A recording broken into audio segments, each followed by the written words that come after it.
this is the inefficiency I was telling you about, these relative equal lows. We would draw down to this. I don't believe we're done with NASDAQ, even though we've seen the S&P dig down into its respective inefficiency and then go below it. This is the six sister theory, okay? Because S&P has already done it, now here's a real big thing here.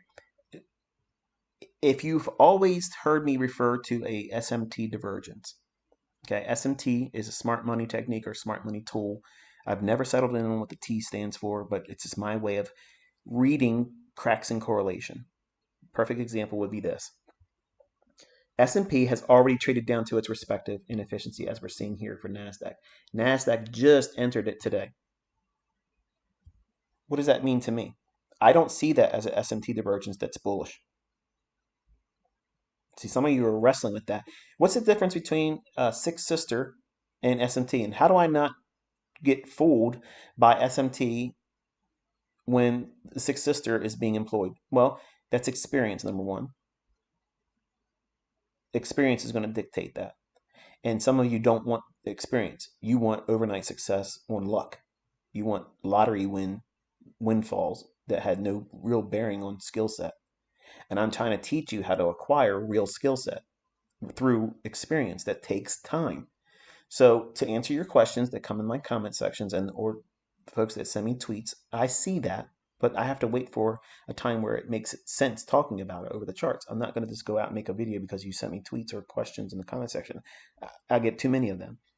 But the difference between SMT, which is like, for instance, because the NASDAQ did not go lower like the S&P did, normally, if I was bullish, that would be something I would be interested in going long on. But what is my bias? It's bearish. So I'm willing to submit to the idea that this is a temporary inability for NASDAQ to deliver on the same context that S&P submitted to earlier. In other words, lower prices are expected. S&P was quick to get to its targets faster. NASDAQ will just do it at a later time. I don't see this as, okay, what's going to go higher? That's SMT bullish divergence. An SMT bullish divergence would be S&P making a lower low, NASDAQ making a higher low, or reverse it. NASDAQ making a lower low and S&P making a higher high. I'm sorry, a higher low. That divergence between relative equal, or what would be not equal, but relative highs and lows, they should agree. If S&P makes a higher high, then NASDAQ should make a higher high. If NASDAQ makes a lower low, S&P should make a lower low. On an interim, short-term intraday basis, I can use that as a confirmation to something I already expect in price. So I use SMT in that regard as a one more confluence. I don't need SMT, but I like it to be in certain trades.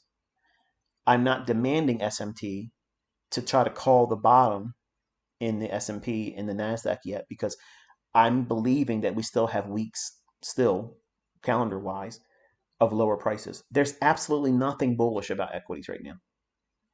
And more people are going to be interested in selling short, which is why they allow these things to occur in the fall. It's engineered.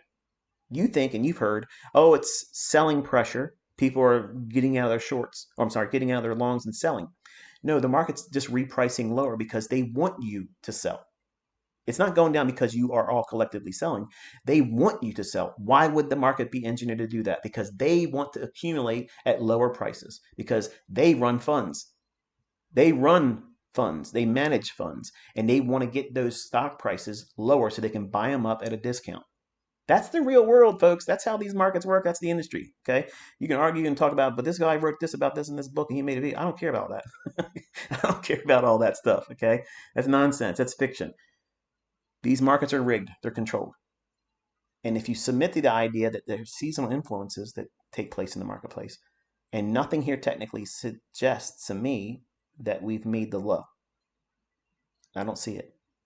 So I'm going to stay with the idea that I believe that the NASDAQ will eventually dig into the deeper end of this shaded area and trade into this volume imbalance right there between this candle's opening and this candle's close.